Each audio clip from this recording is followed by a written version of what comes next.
McGrath trying to stay cool under the umbrella. How difficult is it, David, when you've got this mixture of high heat and humidity?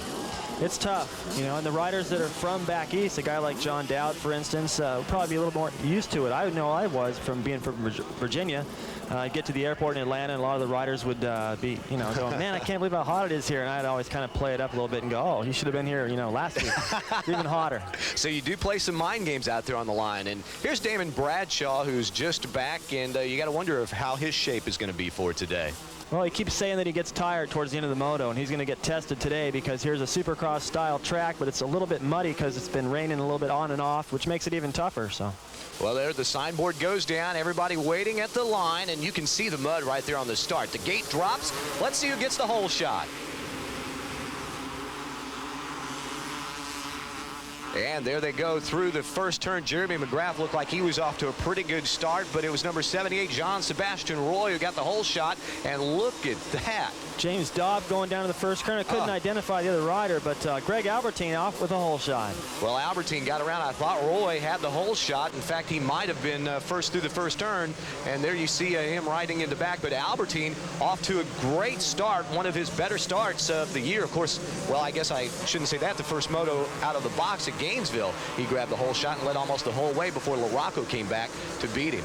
Well, maybe this is just what he needs to get back up there and ride like he did at Gainesville. And he seems to have a pretty good lead right now, and it's always nice to look back and see that you got a privateer right behind you. And right now, his timing looks pretty good. Look at the way he's getting through these whoop sections. And Todd DeHoop is riding along in the third spot, but Albertine, look at that. Oh, man, there's just a mess. There's some hard pack out there, too, it looks like, along the course. Well, that's what makes it tough. Yeah, you see the mud just over off the main line. Here, it's pretty dry all the way across, but in those sections where it's muddy, it gets dry in one line. So on the start, if you get 10th or 20th place start, man, you're just stuck there, and there's only one line to take.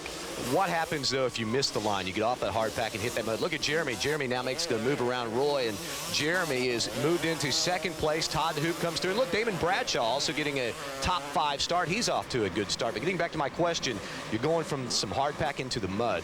I mean, you can dump it pretty easily here, can't you? Sure. Well, the thing is that the hard pack stuff is still a little wet. And it's just like riding on grease. And you see right here, if you miss that berm, you get out into the muddy stuff, and it gets clogged up in your foot pegs and in the berms because there's ruts, and it's very slick. So you got to stay in the main ride. And main thing is the first lap or two, it's always an adjustment because they haven't seen the racetrack for a little while since practice in the morning, and things have changed quite a bit. We see Jeremy coming on very strong. That jump, he jumped a little bit farther than Albertine did. He's closing in the gap. McGrath, 5 moto victories out of 12 on the season so far. Been extremely impressive. He holds a 13-point lead over Jeff Emig, and Emig, we haven't seen him. He must have gotten off to a terrible start. Well, that's good news for McGrath because right now he's poised and ready to take on Greg Albertine, and I'm glad to see Bradshaw up there. That's the kind of start he needs, and you know, he's been falling down in the first corner and having some problems, and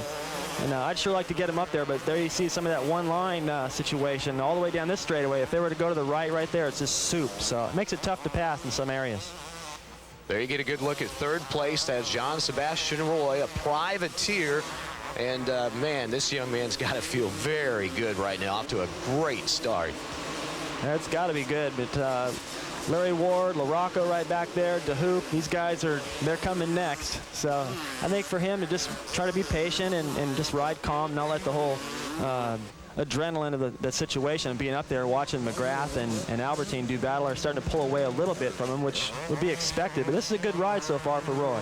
Well, you look behind him in the 4th spot is Larry Ward, someone we haven't talked a whole lot about here on the outdoor season. Back up front, I'll get back to Larry in a minute, as it looks like we're going to have a battle for the lead. Look at Jeremy McGrath has closed right in on Greg Albertine. And David, with all the airtime you spend here, the similarities to a Supercross track, we expected Jeremy to be the rider to beat. And there he goes trying on the outside, gets a little bite off there and squirts around Albie and into the lead. McGrath is out front. Well, as they came through that jump, that whoop-de-doo section there, Albertine came up a little short on the jump. His feet came off the pegs, and I'm sure that interrupted his rhythm. Then he blew the corner and just made it even easier for McGrath to get by. Well, now that McGrath's out front, we'd expect him to start putting a little bit of distance on Albertine. We're in the early stages of Moto #1. McGrath is your leader as you get a look at the top 10 on our Suzuki Field Summary. Back after this. Action a little further back in the pack, starting to heat up here at Kenworthy Motocross Park as you see Mike Kudrowski get around Todd DeHoop, trying to chase down his teammate Mike Lorocco, and look at DeHoop come along and take that spot away. That was a good move by DeHoop, and this inside line has been faster all day into the corner right here, if they can get through the corner and still clear that double, which he does fine. And Bradshaw is still right in this pack, and Lorocco's still very close. Emig's right there, and oh, look at that. Kudrowski dumps the bike coming around there. Bradshaw almost dumped. Oh, and look at DeHoop, a header, a flip over. He came over it too close to the tires. And, oh, man, look, he's limping. Remember, he had knee surgery earlier this year, and here's another look at it. Well, we had just come out of off that off-camber corner. Looked like Emig had gotten around Bradshaw, and then both these guys are going to get around Kudrowski, who apparently just got a little too inside the berm, and the front wheel washed out on that inside lip, but he's up and going pretty quick. And then DeHoop, trying to change the direction of the bike in the air, cut it a little too tight right into a stack of tires, and it was a nice little flip. It didn't look like he got hurt, but he may have just jammed his knee into that stack of tires from the other side we couldn't see. So hopefully that's not too serious. Well, remember, he did have surgery earlier this year. In fact, he missed Mount Morris, worked as a mechanic for his brother Chad. Now you're getting a good look at Larry Ward as he has gotten around John Sebastian Roy, and this is a battle for third place. And back on, that's Larry Ward there. And we're talking about Larry. He finished second overall in the Supercross, but outdoors, David, he just hasn't had much luck. 14th at Redbud last time out. Right. Well, you know, he just hasn't had this kind of series that we would have expected. And it's hard to say if he used up all his steam in the indoor series, and now he's just can't quite get things together. I know he's had some bike problems, and that never helps, but this is a track, like we said, it's kind of a Supercross where we expect Larry Ward to do better, and he's doing great. He's in third place right now, and he's still ahead of Lorocco, who just got around Sebastian Roy while we're talking about Larry. Well, Lorocco riding along in fourth. Here's your leader, McGrath. And remember, before we went to break, I said look for him to put some distance on Albie. Well, he's done exactly that. And now Larry Ward comes back just about 2.5, 3 seconds behind in third place. And then there's Lorocco. You got to expect Lorocco is going to make a charge in the second half of this first moto. Well, Phil Lawrence, one of the top privateers on the circuit, is having a problem, we're told. Art Ekman has that story. Number 42, Phil Lawrence, in the pits right now. As you can see, the clutch lever hanging loose. The bolt fell out as he went down, and he fell on his hand. This is very discouraging, as Phil has picked up checks throughout the season as being the top finishing privateer in the 250s. Big disappointing moment for Phil. Well, you can see that again, Art. That's a heartbreaker there. Well, he's shaking off his hand, too, so I can only assume that he maybe hit a fence post, a stack of tires like right there with his hand, or possibly fell and not only broke the lever, but I doubt if he broke his hand, but it didn't look like it felt too good. Well, right now, Lorocco is catching Larry Ward. This is the battle for third place. Ward's trying to hold him off. We talked about how the season has not gone outdoors for Ward like he would have liked. But look on that move. Lorocco just trying to outpower him. They'll come over that small jump into the right-hander. And Lorocco is right on his tail. And now is the time to put the pressure on him. Well, I think so. But they're into some of the one-line sections. As you can see, there's only one good berm right there. And they come down these straightaways. And there's one good berm right here. Lorocco's going to take a look up through the mud. Well, he gets around Larry Ward. Larry off to a really good run today. Let's check into his pit. Clint, despite the fact that he was just passed by Lorocco here on the straightaway, this is the best performance yet for Larry Ward early. Yeah, we've all been working really hard the last previous races. You know, things haven't gone right, but we've all been working really hard, and he's in good shape, so let's hope we can pull off an good overall. Well, he's in a better position to finish better than 7th, which is his best finish so far. Yeah, there's no doubt about that. That's our best finish so far, but we're here to make it better again. Currently, Ward sits 8th in the points, and on the Nolene Sizzler Yamaha. A little further back in the pack, Kudrowski, remember, he had fallen.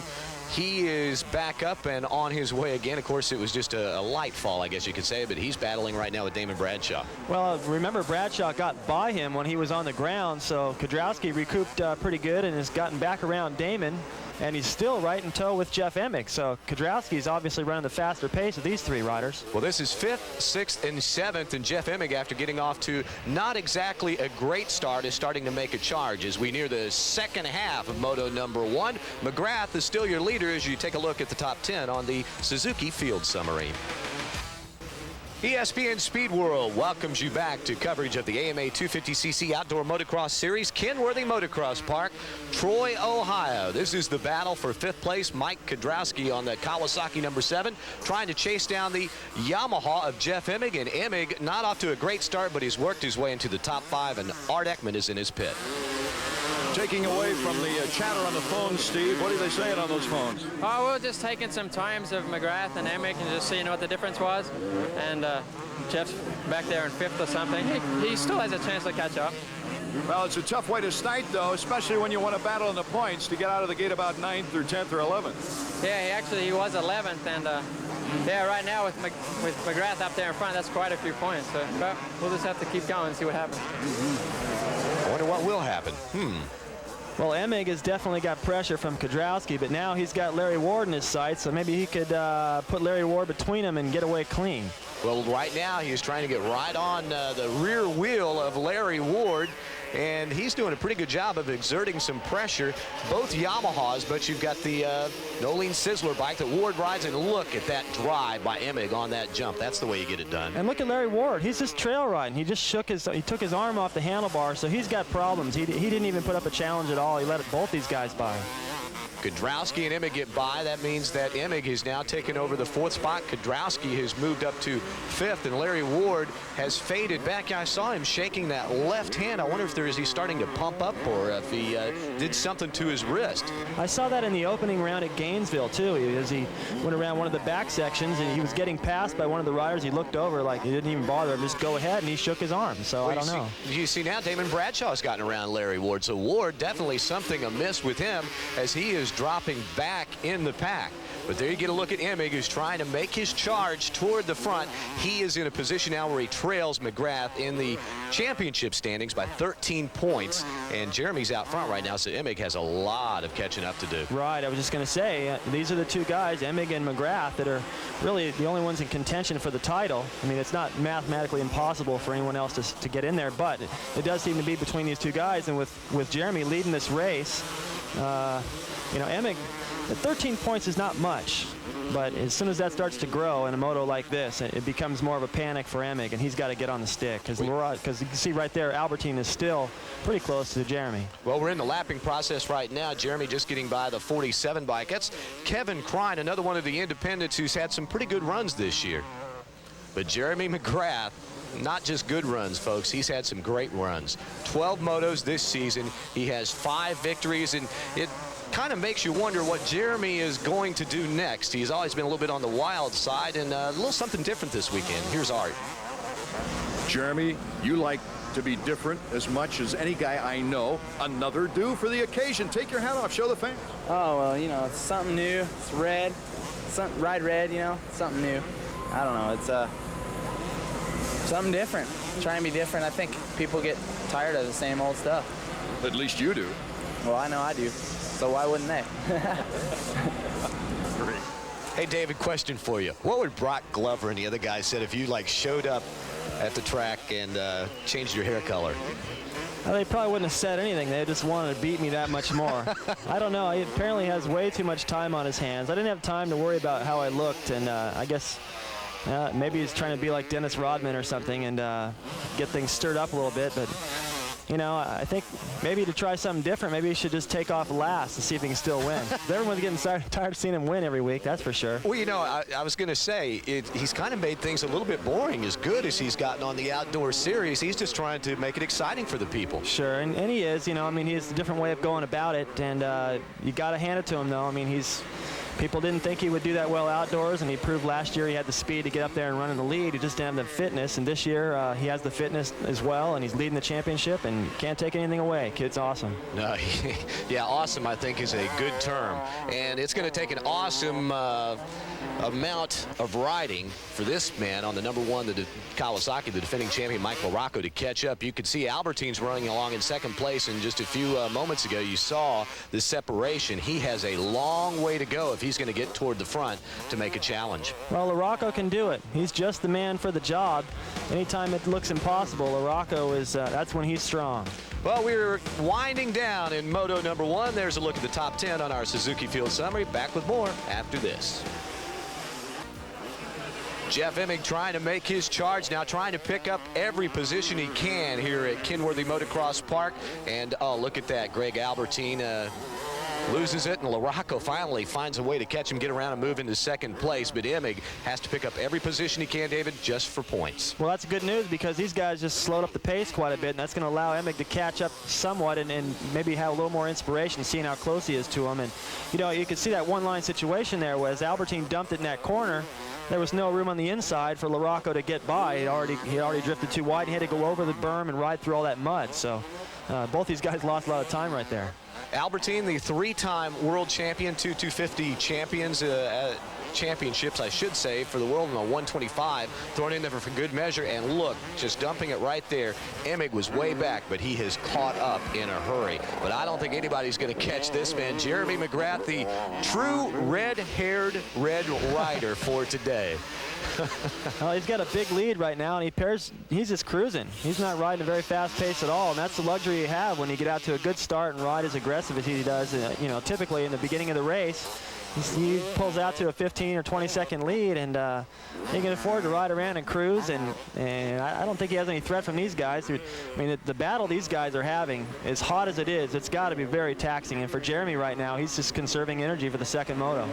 Well, right now you see Jeff Emig is caught up to Albertine. He's within striking distance, and look at Albie go to the outside. Emig sweeping around to take over that third spot and pick up a couple of more points. And that's the same exact place Albertine crashed the lap before, so he's having a lot of problems. They're just coming off of that plateau right there. It's a little slick when you land. If you don't time the landing just right, you kind of bounce off the top of that and you can't get into the berm. So he's having a lot of trouble with his timing right there. Well, right now, Emig has moved around into third place. He'll set his sights on Lorocco, but time is fast running out here at Kenworthy Motocross Park, Troy, Ohio. A great group of people out here. Had thunderstorms on Saturday, and man, it has been muddy today. But here's another look at Albie. Now, just into that corner, a little bit too hot. Actually, what Emig does a lot of times, and we couldn't get a shot of it right there, but Emig on a corner like that, he'll sit down in the air and put his leg out and be ready for that berm, make sure he doesn't overshoot it, and that would have helped Albertine right there. Well, there you see Emig has now caught Lorocco, but catching him is one thing, getting around him is another thing. Well, it's tough in the sections like this right here where it is sort of one line, but you know, there's been some passing going on. Lorocco's worked his way up, got around Larry Ward, a few other guys, and it's not impossible. So if Emig appears to be riding a little bit faster pace right here, but we'll have to see if he can make that move. But this is the situation you've been talking about ever since Lorocco came back and Bradshaw came back. They can play a part in the championship because right now he is separating Emig from Jeremy McGrath. And as we get ready for the final lap, let's see if Emig can get around and look at that. Did Lorocco move over and let him go, you think? No, I don't think so at all. I think Emig just was determined to get around. He rode around that corner, carried more of his speed onto that straightaway, and just kind of rode through that deeper mud. And it's really tough to tell from this camera angle, but you're riding through that mud, fourth gear wide open, and it's like a rut. It's coming up, and it's almost want to drag your feet off the pegs, and he made it work. Right now, this man, Jeremy McGrath, making everything work. Listen to the crowd, boy. They're loving it. About 12,000 people are on hand here. Temperature right around 100 degrees. It is miserable.